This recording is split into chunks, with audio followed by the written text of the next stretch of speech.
پہلی تو بات یہ ہے کہ کوفے والے جو لوگ ہیں جی ان میں سے جنہوں نے خط لکھے اور مولا کو دعوت دی، ہے تو یہ ایک جذباتی فیصلہ تھا وقتی طور پر، لیکن ان کے اندر مخلصین بھی بہت تھے. بے شک. اب آپ دیکھیں کہ خود کربلا کے اندر جو مولا کے اصحاب ہیں جنہوں نے اہل بیت کے ساتھ جو ہے وہ شانہ بشانہ اپنی جانیں دیں، یہ اکثر کوفی تھے. بے شک.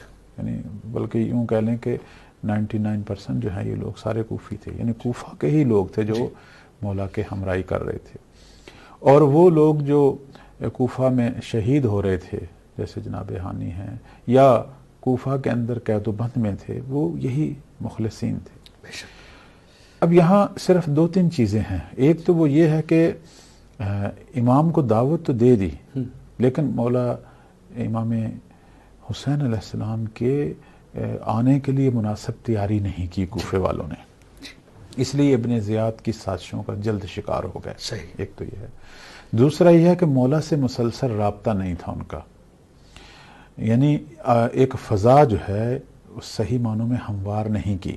ان کو یہ چاہیے تھا کہ مولا کے آنے سے پہلے کوفہ کے اوضاع پر یہ مسلط ہو جاتے، کوفہ پر اپنا کنٹرول کبھی کر لیتے، کوفہ پر ان کا قبضہ ہو جاتا، پھر یہ کوفہ جو ہے امام کے آنے کے بعد یہ مرکز بنتا اور یوں ہو سکتا ہے کہ پوری یہ جو اس ملعون نے جو ایک سلطنت اپنی قائم کی ہوئی تھی اور ظلم کر رہا تھا، اس کے خاتمے کا آغاز جو ہے وہ کوفہ ہوتا اور یوں محمد والے محمد کے اقتدار کا آغاز بھی کوفہ بنتا. اور بظاہر یہاں پر معذرت کے ساتھ جیسا کہ آپ نے واقعاً بہت شاید میں نے سوچا بھی نہیں تھا کہ اگر وہ اقتدار کو اپنے حاصل کر لیتے تو یہ 500 لوگوں کا جو ابن زیاد لے کر لشکر آیا تھا شاید وہ سرحدی پہ پکڑ لیے جاتے، وہیں مارے جاتے. ابن زیاد اپنے لشکر کے ساتھ مارا جاتا، جیسے بعد میں جناب مختار نے مارا، جیسے شیعوں نے مارا ابن زیاد کو.